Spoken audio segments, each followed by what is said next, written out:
Hello friends. आज के अभी इस वीडियो में हम डीए रेट्स के बारे में बात करेंगे। आप सब जानते हैं कि डीए रेट्स जो है वो 4% से इंक्रीज हो चुका है। 4% से इंक्रीज होके पहले 46% था। 46% से अब बढ़ के ये हो गया है 50% जो है। अब ये कब से इफेक्टिव है? ये इफेक्टिव है 1/1/2004 यानी 1 जनवरी 2024 से डीए रेट्स इफेक्टिव है। हम सब जानते हैं कि DA rates consumer price index से डिसाइड किया जाता है और उसके बाद क्या कैबिनेट में इसे रख के कैबिनेट के द्वारा अप्रूवल मिलता है, तब जाके डीए रेट बढ़ता है। और एवरी 6 मंथ्स में एक 1 जनवरी को जो है 1 जनवरी से बढ़ता है हर साल, और एवरी 6 मंथ्स यानी उसके बाद 1 जुलाई को साल में 2 बार डीए रेट्स बढ़ता है सेंट्रल गवर्नमेंट एम्प्लॉयज के लिए। डीए रेट्स जैसे बढ़ता है तो डीए के साथ तो ये डीए रेट्स तो एम्प्लॉयज के लिए है, और जैसे डीएनएस बढ़ता है सेंट्रल गवर्नमेंट के जो पेंशनर्स है उनका डीएनएस रिलीफ भी बढ़ जाता है उतने ही तरह से जो है। ये दिस इज फॉर पेंशनर्स जो है। तो ये जो है बहुत ही एक इम्पोर्टेंट एक बेनिफिट है जो है सेंट्रल गवर्नमेंट एम्प्लॉयज के लिए जो है। कंज्यूमर प्राइस इंडेक्स यानी महंगाई को देखते हुए डीए रेट्स बढ़ाते हैं, और डीए रेट्स अभी 46 से 50% जब होता है तो और भी बहुत सारे अलाउंसेस बढ़ जाते हैं, जिसमें एक रूल के बेसिस में, जिसमें एवरी टाइम जब डीए रेट्स 25% टच करता है तो फिर वो अलाउंसेस भी इंक्रीज हो जाते हैं, और अनदर 25% यानी अभी 50% टच हुआ तो फिर से वो जो अलाउंसेस है बहुत जो है एचआरए हो गया या बाकी अलाउंसेस है वो इंक्रीज हो जाते हैं। तो ये है अभी की जो है एक शॉर्ट न्यूज़। कल ही ये इंफॉर्मेशन जो है सबको बताया गया था डीए की ये गवर्नमेंट की तरफ से डिक्लेयर किया गया था। ये वो प्रेस नोटिफिकेशन है जिसमें कहा गया है कि cabinet approves additional instalment of dearness allowance and dearness relief to the central government employees and pensioners. तो 49.8 और लगभग 50 लैक्स जो एम्प्लॉइज है, और ऑलमोस्ट 70 लाख के करीब जो पेंशनर्स है उनको इससे बेनिफिट मिल जा रहा है। इतने huge number of central government employees. अब और फ्रेंड्स, जब सेंट्रल गवर्नमेंट में बढ़ता है तो विद सेंट्रल कुछ समय बाद स्टेट गवर्नमेंट भी उसको इम्प्लीमेंट कर देता, तो आने वाले समय में स्टेट गवर्नमेंट्स जो है वो भी इम्प्लीमेंट कर देंगे, तो सब जगह ये रेट्स जो है इंक्रीज हो जाएगा। तो 49.88 लाख जो इस यहाँ पे दिखा रहा है वो तो सेंट्रल गवर्नमेंट एम्प्लॉइज है, और 67.95 लाख जो है वो पेंशनर्स है जिनका डीएनएस रिलीफ भी ऑलमोस्ट 50% हो जाएगा, 4% इंक्रीज हो जाएगा।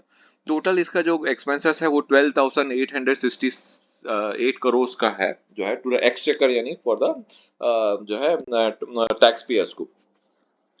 तो ये है वो न्यूज़ जिसमें कहा गया है the union cabinet chaired by the prime minister Shri Narendra Modi approved to release an additional installment of dearness allowance to central government employees and dearness relief to pensions with effect from 1/1/2004 1 जनवरी 2024। जैसे मैंने पहले कहा था, representing an increase of 4% over existing rate of 46% of basic pension. तो 4% बढ़ के अभी 46 से बढ़ के 4% बढ़ के जो है अभी जो पेंशन अभी जो एक्सैक्ट आज का जो डीए रहेगा वो 50% रहेगा। The combined impact on the exchequer on account of the DNS and DNS relief would be 12,860 crores. This will benefit for almost 50 lakh central government employees and pensioners. So this increase is accordance with the accepted formula which is based on the recommendation of the 7th CPC जो है। तो 7 CPC में भी बताया गया था कि DA rate जो है बढ़ता रहेगा 1 जनवरी या 1 जुलाई को, उसके बेसिस में अभी 1 जनवरी से डिक्लेयर कर दिया गया है। अब जो है किस किस किन किन जो अलाउंसेस है उसमें इसका इफेक्ट आएगा। तो जैसे कि मैंने पहले कहा था, जो पहला जो इफेक्ट है वो आएगा आपके जो है एचआरए में। तो अब जो है एचआरए जो है बढ़ के जहां पहले एचआरए था एक्स सिटीज, वाई सिटीज और जेड सिटीज में 27% है एक्स कैटेगरी सिटी में, जैसे कि ये दिल्ली, बॉम्बे, ऐसे मेट्रो सिटीज, बैंगलोर, इस टाइप का। वाई कैटेगरीज में जो था 18% है जो है टीयर 2 सिटीज, और जेड कैटेगरी में जो है 9% था। तो अब जब 50% एचआरए टच हो गया, 50% डीए टच होने पे ये जो HRA है वो 27 से हो जाएगा 30% for central government employees. HRA का full farm house rent allowance है। हाउस रेंट अलाउंस जो है बढ़ के वाई कैटेगरी सिटीज में 18% से बढ़ के अब 20% हो जाएगा, और 9% जो जेड कैटेगरी सिटी से बढ़ के 10% इंक्रीज हो जाएगा। तो लगभग 25% के करीब करीब ये इंक्रीज होता है। इससे पहले ये HRA एक्स कैटेगरीज के लिए 24% था, एक्स कैटेगरीज की वाई कैटेगरी के लिए जो है 16% था, और जेड कैटेगरी के लिए शायद 8% या 7% था जो है।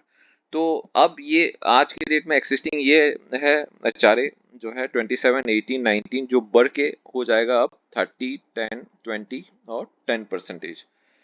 तो फॉर एक समझाने के लिए, अगर किसी की बेसिक सैलरी मान लो 18,000 है, तो उनको जो है अब नए HRA के हिसाब से इसमें 30% HRA करेंगे तो लगभग ये हो जाएगा 5,400 फॉर एक्स कैटेगरी सिटीज, ये HRA उसको मिलेगा। 18,000 जो है ये मिनिमम पे है गवर्नमेंट एम्प्लॉय का। गवर्नमेंट के अंदर में जो सबसे लोएस्ट कैटेगरी ऑफ एम्प्लॉय भी जब ज्वाइन करेगा तो उसको उसको फर्स्ट पे मिलेगा 18,000, उससे कम बिल्कुल नहीं मिलेगा। तो उसका भी अभी जो है चारे अगर टीयर एक्स कैटेगरी सिटीज में मानेंगे तो 5,400 हो जाएगा। वाई कैटेगरी सिटीज में जो है 20% के हिसाब से हो जाएगा 3,600, और जो है 10% के हिसाब से जेड कैटेगरी सिटीज में हो जाएगा 1,800 जो है रुपीस हो जाएगा। तो ये एक बहुत बड़ा जो है एक अच्छा एक और एक्स्ट्रा एडिशनल बेनिफिट रहेगा DA रेट के 50% टच हो जाने पे जो है। अगर ये 50% टच नहीं होता तो फिर HRA में कोई इंक्रीज नहीं रहता जो है। अब 50% क्योंकि टच हुआ, अब अगले ही जब 75% टच होगा HRA जो है, तब जाके फिर से ये अलाउंसेस और अपने बढ़ते जाएंगे जो है 25-25%। अब हम आते हैं कि और कौन कौन से जो है अलाउंसेस में इंक्रीज आने का आएगा। एक आएगा ट्रांसपोर्टेशन अलाउंस में, जिसको हम जो जो है ट्रांसपोर्ट अलाउंस में आएगा, जिसको TA भी बोलते हैं। और दूसरा आएगा डेली अलाउंस TADA जो है। उसके बाद आएगा चिल्ड्रन एजुकेशन अलाउंस, जिसको शॉर्ट फॉर्म में CEA बोलते हैं। CEA जो है आज की डेट में 27,000 पर बच्चे का मिलता है, 2 बच्चे तक का मिलता है। इसमें जो है मिनिमम 25% बढ़ जाएगा, और ये लगभग 33,000 समथिंग कुछ में ये अमाउंट पहुंच जाएगा। तो ये भी एक बहुत अच्छा इंपॉर्टेंट फैक्टर है जो है, एक अच्छा एक ग्रोथ रहेगा।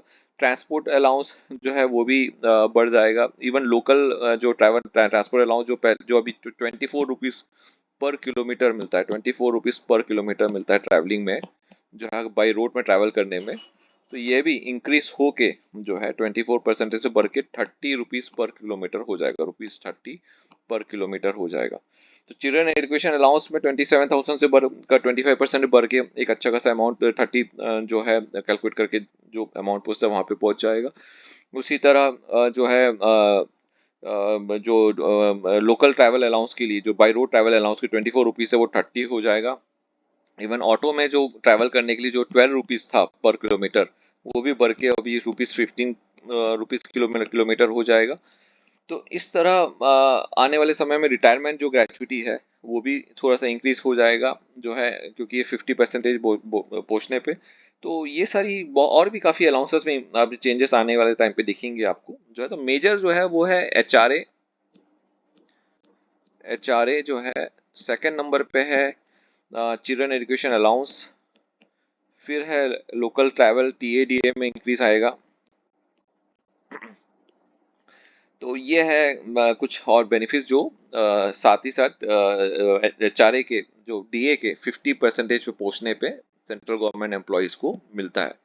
तो होप करता हूँ ये वीडियो आपको पसंद आएगा जो है, और प्लीज़ इस वीडियो को लाइक कीजिएगा। अब अगला DA रेट जो है जैसे मैं बताया 1 जुलाई 2024 को ही बढ़ेगा जो है।